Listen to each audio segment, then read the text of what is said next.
Hello friends, welcome to Educom. आज हम start करने जा रहे हैं जनरल इंट्रोडक्शन ऑफ पार्टनरशिप का न्यू टॉपिक, जिसका नाम है past adjustment in close partnership account.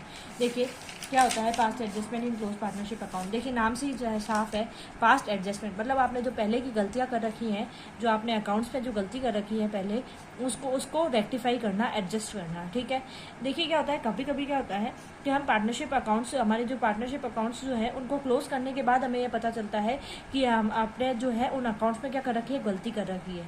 ठीक है, उन गलतियों को रेक्टिफाई करने के लिए हमें पास्ट एडजस्टमेंट की जरूरत पड़ती है।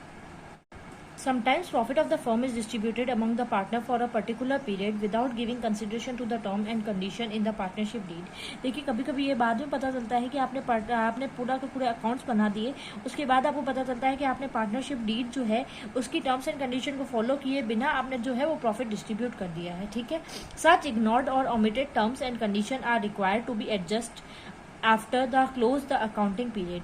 अकाउंटिंग पीरियड को क्लोज करने से पहले बाद में आपको पता चला कि आपने कुछ आइटम्स जो है वो इग्नोर कर दिए हैं और ना भूल गए हैं और भूल चुके हैं। Since some accounting treatment is required to correct the past error और ओमिशन, तो उसके लिए क्या करना होता है, एक अकाउंट कुछ अकाउंटिंग ट्रीटमेंट होते हैं जो कि जरूरी होते हैं करेक्ट करने के लिए उन पास्ट एरर और ओमिशंस को।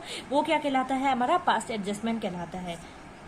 देखिए एरर कौन कौन से हो सकते हैं। Interest on capital is completely omitted और चार्ज इन बुक एट मोर और लेस रेट। ठीक है, इंटरेस्ट ऑन कैपिटल या तो आप लिखना ही है ना, रिकॉर्ड करना ही भूल गए हैं, या फिर आपने जो रिकॉर्ड किया है वो या तो ज़्यादा रेट पे रिकॉर्ड कर दिया है या फिर कम रेट पे रिकॉर्ड कर दिया है। ठीक है, interest on drawing is omitted, interest on drawing जो है आप ना रिकॉर्ड करना भूल गए हैं। ठीक है, salary and commission payable to the partner is omitted, आपने सैलरी एंड कमीशन जो है वो दे दी है लेकिन आपने रिकॉर्ड नहीं किया है उसको। Profit has been divided in wrong ratio, जो प्रॉफिट जो है वो आपको किस रेशियो में डिवाइड करना था, 1:1:1 में डिवाइड करना था, आपने 2:1:1 में कर दिया। मतलब कुछ भी जो है रेशियो है वो उसको चेंज करके अगर आपने कोई गलत रेशियो में है ना डिस्ट्रीब्यूट कर दिया है प्रॉफिट को, तो profit sharing ratio is changed with respiratory effect. अगर आपका प्रॉफिट शेयरिंग रेशियो जो है वो चेंज हो जाता है तो हमें पास्ट एडजस्टमेंट के थ्रू हमें उनको एरर्स को क्या करना होता है, एडजस्ट करना होता है। मेथड्स ऑफ एडजस्टमेंट, देखिए एडजस्टमेंट करने के दो मेथड्स होते हैं। फर्स्ट होता है past adjustment by passing single entry and past adjustment through P&L adjustment account. ठीक है, past adjustment passing single entry में क्या किया जाता है, gaining partner capital account debit to sacrificing partner capital account, और किस अमाउंट से की जाती है, रिसीव्ड मोर अमाउंट, और नीचे वाला sacrificing partner received less amount. देखिए past adjustment by single entry analysis table बनाई जाती है। इसमें क्या लिखा जाता है, पर्टिकुलर और जितने भी पार्टनर्स हैं उनके कॉलम बनाए जाते हैं और फर्म का कॉलम बनाया जाता है। ठीक है, debit credit debit credit debit credit debit credit. ठीक है, फर्म जो होती है इसको P&L एप्रोप्रिएशन अकाउंट के थ्रू के साथ जैसे देखा जाता है, फर्म जो है वो P&L एप्रोप्रिएशन अकाउंट ही होगी एक तरीके से। ठीक है, और ABC पार्टनर जो है इनको पार्टनर कैपिटल अकाउंट की तरह देखा जाता है। ठीक है, आपने कोई भी गलती कर रखी होती है तो वो कहाँ पे लिखी जाती है, पर्टिकुलर्स में लिखी जाती है।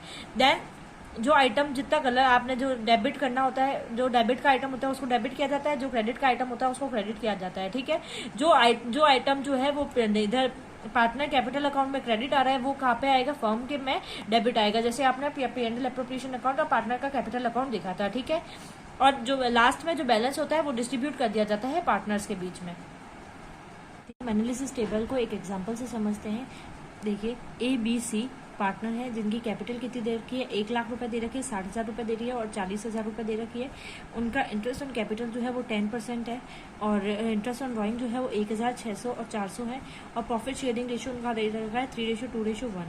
अब मेरे को अकाउंट्स क्लोज करने के बाद पता चला कि आपने जो है वो इंटरेस्ट ऑन कैपिटल जो है वो रिकॉर्ड नहीं किया है और इंटरेस्ट ऑन ड्राइंग भी रिकॉर्ड नहीं किया हुआ है। तो हम क्या करेंगे, हम यहाँ पे पर्टिकुलर्स में जो गलती हुई है, मतलब इंटरेस्ट जो है ऑन कैपिटल वो लिखेंगे। ठीक है, इंटरेस्ट ऑन कैपिटल जो था वो पार्टनर के लिए क्या होती थी, इनकम होती थी, तो उसको कहाँ पे लिखी जाती है, क्रेडिट साइड में लिखी जाती है। ठीक है, तो हम इसको क्रेडिट साइड में लिख देंगे। 1 लाख का 10%, 1,000, 6,000, 60,000 का 10%, 6,000 ये आ जाएगा आपका 10,000, 1,000 नहीं आएगा, 10,000 आएगा, 6,000, 4,000 का 10% आ जाएगा 4,000। ठीक है, पार्टनर के लिए तो क्या होती थी, ये इनकम होती थी, लेकिन फर्म के लिए क्या कहलाती थी, ये एक एक्सपेंस कहलाती थी। तो इसको कहाँ पे लिख दिया जाएगा, डेबिट साइड में लिख दिया जाएगा 20,000 इन तीनों का टोटल। ठीक है, ये P&L अप्रोप्रिएशन अकाउंट को बता रहा है और ये पार्टनर कैपिटल अकाउंट बता रहा है।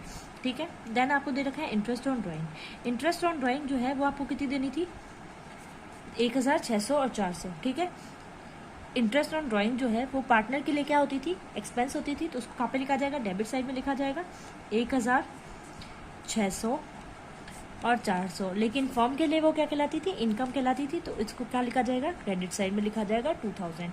ठीक है, देन आपको क्या लगानी होती है, फर्म की टोटल लगानी होती है। सबसे पहले आपको क्या काम करना है, फर्म की टोटल लगाना। देखिए फर्म की टोटल कितनी आ रही है, 20,000 एंड 2,000। ठीक है, डिफरेंस कहाँ पे आ रहा है, क्रेडिट साइड में आ रहा है, कितना का, 18,000 का। अब इस 18,000 क्रेडिट में अगर हमारे डिफरेंस आता है तो वो क्या होता है, आपका लॉस होता है। अब इस 18,000 को, लॉस को हमको डिस्ट्रीब्यूट करना है, डिवाइड करना है A, B और C के अंदर। ठीक है, तो 18,000 को 3:2:1 में डिस्ट्रीब्यूट करना है। तो आपके पास आ जाएगा 9,000, 6,000 और 3,000। यहाँ पे इसमें क्रेडिट में आया तो यहाँ पे कितने में आएगा, डेबिट में आ जाएगा। ठीक है, इसको डिस्ट्रीब्यूट कर दिया। ये क्या था, लॉस था जो कि डिस्ट्रीब्यूट किया गया है 3:2:1 में। ठीक है, अब हम इसकी क्या कर लेंगे, टोटल कर लेंगे। 10,000, 10,000, 6,600, 6,000, 3,400, 4,000, 20,000 और 20,000।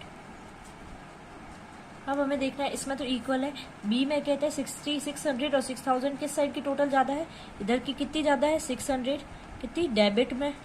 ठीक है, इसमें 3,400 और 4,000 कितनी ज़्यादा है, 600 ज़्यादा है क्रेडिट में। ठीक है, तो हम इसकी एंट्री कर दें।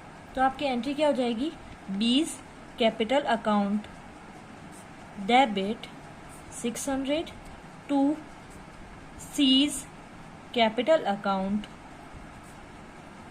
600। ठीक है, डेबिट वाला और क्रेडिट वाला। क्या है, past adjustment through P&L adjustment account. ठीक है, इसको हम देखेंगे। देखिए हमें क्या करना होता है इसमें, अगर द फर्स्ट पॉइंट है for omission of interest on capital partner की सैलरी एंड कमीशन। अगर आपको इंटरेस्ट ऑन कैपिटल देखो, इंटरेस्ट ऑन कैपिटल हम कहाँ पे लिखते थे, डेबिट साइड में लिखते थे। पार्टनर की सैलरी जो थी वो P&L अप्रोप्रिएशन अकाउंट में कहाँ पे लिखी जाती थी, डेबिट साइड में लिखी जाती थी। कमीशन जो है वो भी डेबिट साइड में लिखा जाता था।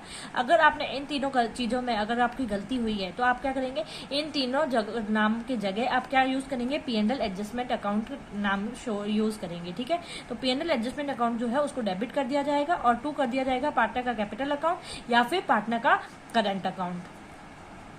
सेकेंड पॉइंट क्या होता है, for omission of interest on drawing. Interest on drawing अगर आपने लिखना भूल चुके हैं तो आप क्या करेंगे, partner capital account and current account लिख दिया जाएगा डेबिट साइड में, और P&L एडजस्टमेंट मतलब इंटरेस्ट ऑन ड्राइंग की जगह कहाँ पे क्या आ जाएगा, P&L एडजस्टमेंट अकाउंट आ जाएगा। और P&L adjustment account credit side में क्यों आया, क्योंकि इंटरेस्ट ऑन ड्राइंग जो है वो हम उसको कहाँ पे लिखते थे, क्रेडिट साइड में लिखते थे, क्योंकि वो क्या कहती थी, फर्म की इनकम कहलाती थी। ठीक है, देन हम P&L एडजस्टमेंट अकाउंट देखेंगे कि P&L एडजस्टमेंट अकाउंट जो होता है वो भी P&L अप्रोप्रिएशन अकाउंट की तरह ही बनता है। उसमें क्या होता है, to interest on capital debit side में लिखा जाएगा कि वो खर्चा है, पार्टनर की सैलरी खर्चा है इसलिए डेबिट में, कमीशन भी खर्चा है इसलिए डेबिट में लिखी जाती है। और देन इंटरेस्ट ऑन ड्राइंग जो है वो हमारी इनकम होती है फर्म की, इसलिए क्रेडिट साइड में लिखी जाएगी। और फिर क्या कर दिया जाएगा, डेबिट का और क्रेडिट का टोटल किया जाएगा। अगर क्रेडिट का टोटल ज़्यादा आ रहा है डेबिट से तो आपके पास क्या होएगा, प्रॉफिट होएगा, जो कि हम लिख दिया जाएगा पार्टनर कैपिटल या फिर करंट अकाउंट में शेयर ऑफ प्रॉफिट, और जो रेशियो में प्रॉफिट जो है उसको डिस्ट्रीब्यूट कर दिया जाएगा। उसी तरह अगर आपका डेबिट का टोटल ज़्यादा है क्रेडिट से तो आपके पास क्या आएगा, लॉस आएगा। उस लॉस को है वो डिस्ट्रीब्यूट कर दिया जाएगा उनके एग्रीड रेशियो में। ठीक है।